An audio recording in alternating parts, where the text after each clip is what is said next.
À l'entrée de cette tour de bureau depuis 2 semaines, c'est devenu obligatoire. Pour accéder aux étages, tous les employés doivent présenter un code QR affiché sur leur téléphone. Moi, mon code est vert. Le fait qu'il soit vert me donne le droit d'entrer. S'il était jaune ou rouge, je n'y serais pas autorisé.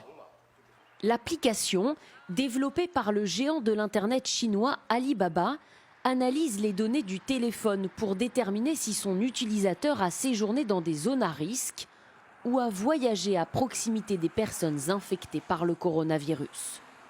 En Chine, ce code QR est le nouveau sésame pour se déplacer. Dans cette ville au sud de Shanghai, il est réclamé à l'entrée des résidences, des gares, des métros. Si le code n'est pas vert, impossible de passer. C'est rassurant. Sans ce code, impossible de savoir si les gens qui prennent le métro ou le bus sont en bonne santé. Je pense que ce code va vraiment permettre d'améliorer la situation.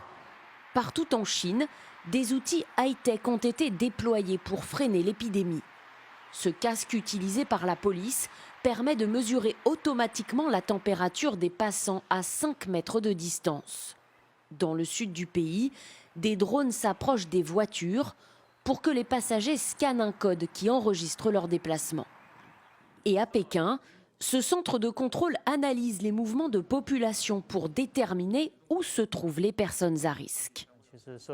Le gouvernement veut utiliser le big data pour prendre les bonnes décisions dans sa lutte contre l'épidémie. Cela apporte des informations précises et efficaces. Dans le pays, il y a une autre application qui est très utilisée par la population chinoise. Elle permet de savoir s'il y a des personnes infectées par le Covid-19 autour de soi. Et par exemple, ici à Shanghai, la personne contaminée la plus proche de moi se trouve à moins de 2 km. Ces outils serviraient aussi l'appareil de surveillance du régime. C'est ce qu'assure ce journaliste américain.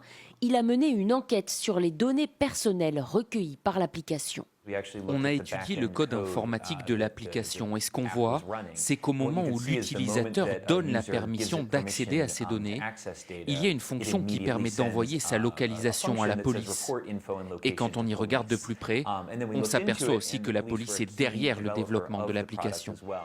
Au total, ce sont les données de plus de 50 millions d'utilisateurs qui sont ainsi envoyées aux autorités.